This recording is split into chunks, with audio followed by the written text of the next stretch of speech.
So say, you're having kind of a bread and butter psychotherapy counseling practice, and you're working with people who are coming in with anxiety or panic disorders or, relationship problems. I mean, that's certainly the core of what most people come in for. They've broken up. They're feeling out of place about that. Mm-hmm. They're having some problems at work. Say someone's, broken up from a relationship and they're upset. How would this model, how would this thinking inform you, and how might you think about it? Sure. I don't want to oversimplify, obviously you don't do X or Y, but maybe if you have some ideas. Sure. No, it's a great question. Yeah. Thank you, Victor. Here's a couple of things I would say, because I actually, have a very recent person with exactly the issues you're talking about. So I can tell you what I did. Sure. Or what I'm doing. What we're in the middle of doing. Great. Right.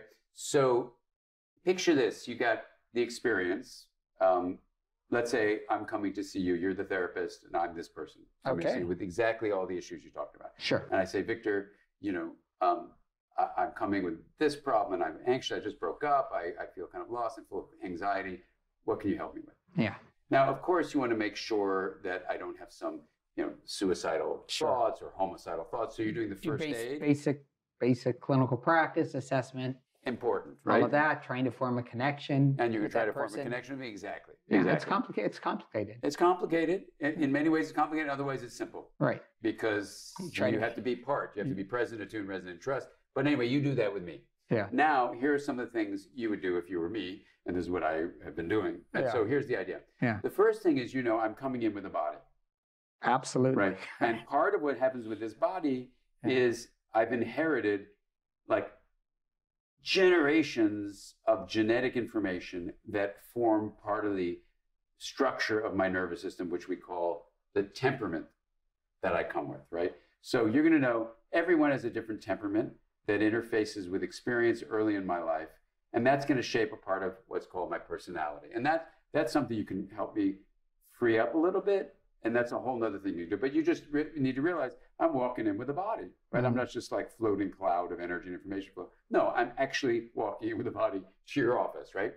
Now, and that's something that many traditional therapies have ignored. Yeah, well, that's that for we have sure. A body, and there are certainly some number of therapies, somatic experiencing and sensory motor integration, and some experiential work that pays more attention to the body. Exactly. And I think that's a good thing myself. Right. And so you, as an interpersonal neurobiology informed therapist, whatever your ilk would be, are aware of that. So energy and information flow is happening in this whole body. Yeah.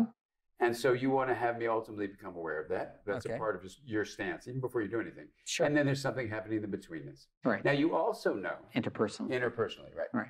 You also know that I have not just a genetic history of many generations, but I also have a personal history when this body was born. Yeah. What was happening to me in utero, mm-hmm. what happened during birth. Mm-hmm. And you're concerned about that because of memory. Because these experiences I had are going to shape the connections in my brain and my head in what we call memory. Okay. So with you so far? So part of what I come with you with is inherited temperament. Yeah. Right? In this body and memory. So too that I'm a human being.